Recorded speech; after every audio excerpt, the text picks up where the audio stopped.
Meron tayong 4 na grounds for impeachment dito sa ating complaint. Pero actually, ang grounds talaga ay pwede hanggang 5 yung available na 5 yung sinasabi ng ating konstitusyon na maaring dahilan para ma-impeach. May isa lang tayo na hindi sinama dahil wala tayong articles on treason. No?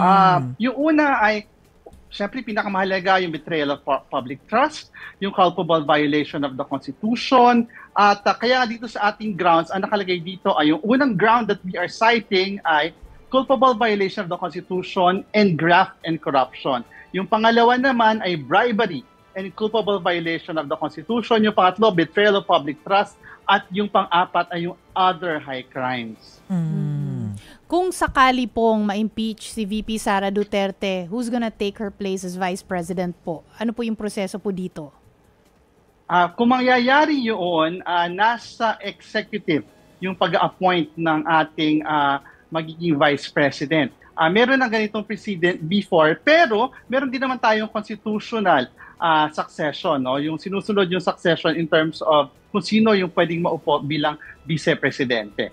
So, ang ating lang panawagan, sana kung mag-a-appoint ng Vice President, huwag naman sana yung bahagi of any of the 2 dynasties. Sana ito ay mas independent, nang sa ganoon magkaroon ng mas credible at mas prinsipyadong choice yung ating Pangulo when he does that. Kung sakali pong hindi appointed, kung sakaling dun po sa line of succession, so does that mean si Senate President Cheese Escudero yung next in line?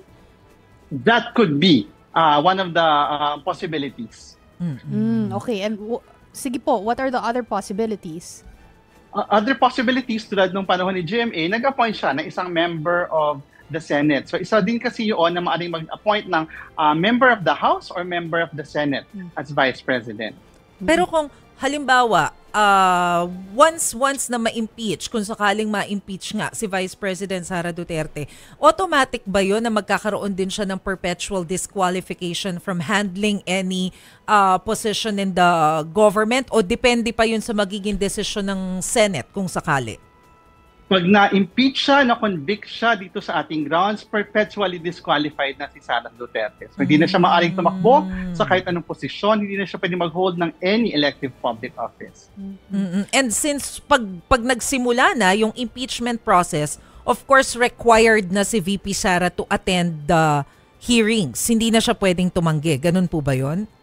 Yun ang maganda sa isang impeachment proceeding. Kung yung sa ibang mga proseso, iniikutan lamang tayo ni VP Sara, dito sa impeachment proceedings, compelled siya na umattend.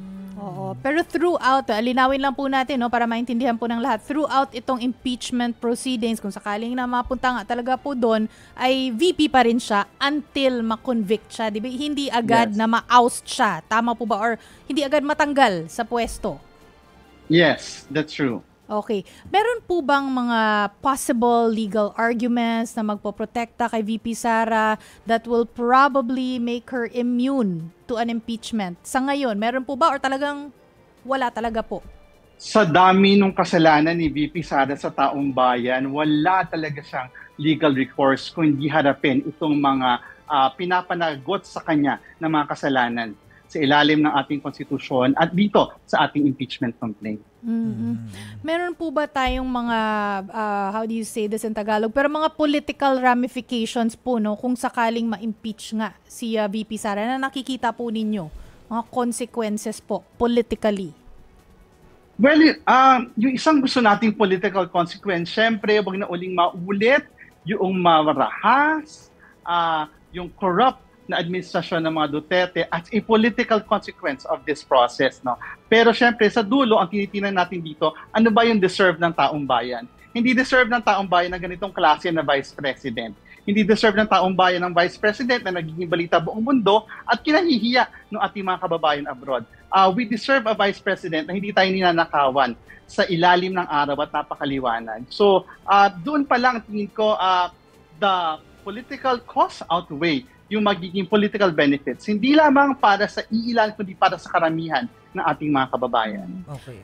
Marami po tayong mga nanonood sa atin ngayon, no, na talagang sumusuporta kay VP Sara o pro Duterte po talaga, the entire family, no. Meron po bang, just para lang po, I'm sure curious sila, meron bang protection din si VP Sara during the course of the trial, if ever? Ayan. Nangyari na itong tanong na ito noong nagkaharap kami ni President Duterte in the Quadcom. So during the Quadcom, tinanong ko si Pangulong Duterte kung sakaling matuloy yung ICC case, naniniwala ba siya na bilang akusado, siya ay may rights of the accused. Kasama doon yung right to due process, etc. at presumption of innocence. Sabi niya, oo. So si VP Sara, meron naman siyang right to due process. Isang karapatan na hindi natin binigay dun sa mga libu-libong napatay noong panahon ng extrajudicial killing sa ilalim ng Tokham. So, merong ganong karapatan si VP Sara, yung right niya to due process, na pinagkait natin sa maraming mahihirap na Pilipino.